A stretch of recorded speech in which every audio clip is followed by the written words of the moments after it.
Hi, I'm Michael Josh, and welcome to GadgetMatch. I'm still here in Europe covering IFA and Photokina, although last night I would have loved to be in Cupertino, where Apple launched the new iPhone and the new Apple Watch. Instead, I settled for the next best thing. Earlier today, I traveled to the Kurfürstendamm Apple store. The building that houses this Berlin landmark is a century-old theater. It's pretty special, just like the venue where Apple held its September 9th event. This same venue in 1984, the Flint Center in Cupertino, was where Steve Jobs launched the original Macintosh. Apple's choice of a historic venue was done on purpose. Apple CEO Tim Cook started his keynote saying, quote, "Today, we are launching the biggest advancement in iPhone history." But yesterday's event was more than just about the iPhone 6. And here are the top 6 highlights from Apple Live 2014 in order. Number 1, live stream fail. If, like me, you were watching via the Apple live stream, then this might look familiar. These color bars with the TV truck schedule took over the live stream as the event was about to start, and then the stream started to work, but users were hearing a Chinese translation mixed in with the audio. And for some, this access denied error message. Live streams are always tricky, and the demand for this particular event was probably also unprecedented. But for one of the world's largest tech companies to fail, this faux pas didn't go unnoticed. Number 2, the iPhone 6 and the iPhone 6 Plus. If you read the rumor sites, then this bit of news isn't exactly new. The iPhone 6 and the phablet-sized iPhone 6 Plus became official. The iPhone 6 looks exactly like the leaked photos, but a few things were missing, like the rumored sapphire glass display.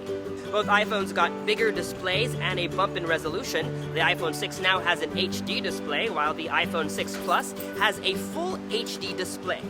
Android fans will be quick to point out that full HD displays have been standard on most high-end smartphones over the last year. In fact, recent phones now sport QHD displays that have 4 times the resolution of the new iPhone 6. The new iPhones sport a new form factor and are slimmer than the previous model despite the larger displays. Very little was said about battery life except that it has improved thanks to a more power-efficient A8 processor. And the camera has also been improved, adding phase detection autofocus similar to that on the Samsung Galaxy S5. Number 3, Jimmy Fallon and Justin Timberlake ad. Apple did 2 clever and entertaining ads using Jimmy Fallon and Justin Timberlake. The two have worked together going all the way back to Saturday Night Live, where Justin was a host 5 times and where the two collaborated on several musical skits and parodies. Justin has also been Jimmy's guest numerous times on The Tonight Show. Apple tapped into their chemistry for 2 different ads. In one, they hummed the theme to 2001: A Space Odyssey. Dun, dun, dun, dun. In the second ad, both try to one-up each other, comparing stats using the new phone's health tracking features. Both ads end with the tagline, "Bigger than bigger." Number 4, Apple Pay. There's always a risk to using your credit card at a brick-and-mortar store. People can see your credit card number, and if they're eagle-eyed, they can spot your 3-digit verification number. Apple hopes to fix that by introducing Apple Pay. Used in conjunction with its wallet app and NFC connectivity built onto the top of the new iPhone, all users need to do is tap their phone onto a terminal and then verify via Touch ID using their fingerprint. Apple says it won't collect your credit card information, and the cashier won't even get to see your name. It's working on a major US rollout with big names like McDonald's, Macy's, and Walgreens among the list of companies that will bring Apple Pay to 220,000 retail stores starting this October. Number 5, one more thing, the Apple Watch. Part of the reason why Apple keynotes are so legendary is because they used to be delivered by Steve Jobs, a marketing genius who set the bar in terms of delivering keynotes. His were called Steve Notes, which almost always ended with the now iconic phrase, "One more thing." But there is one more little thing. One more thing. One more thing. Since Steve's passing in 2011, we had yet to hear those words uttered by his successor, Tim Cook. That is, until this event, Tim had these words to utter. We have one more thing.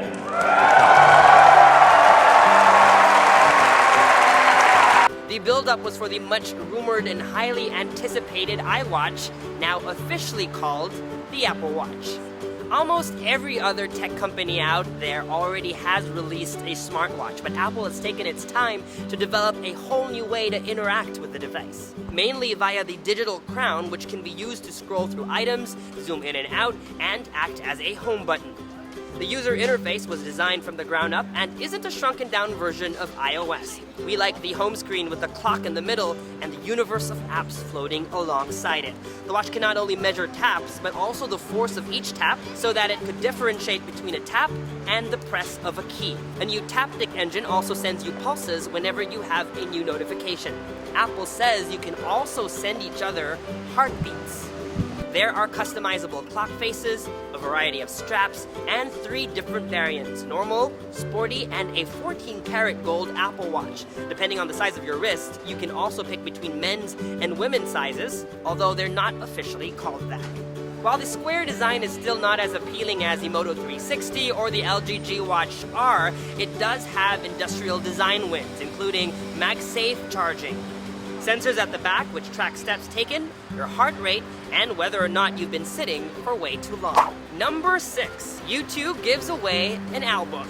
We all know that Apple has been big fans of the band U2. Several years back, they released a special U2 edition of the Clickwheel iPod that was black and red. Both parties took their collaboration a step forward at the event, with U2 performing their new single, The Miracle, and then after that announced that the entire album, Songs of Innocence, would be available to 500 million subscribers across 119 countries for free. The last album they released was No Line on the Horizon, all the way back in 2009. And those were all the 6 highlights of the Apple Live event. For more of Gadget Match, please hit the subscribe button, give us a like or a thumbs up and a comment, just so that we know you're watching. Until then, I'm Michael Josh, signing out.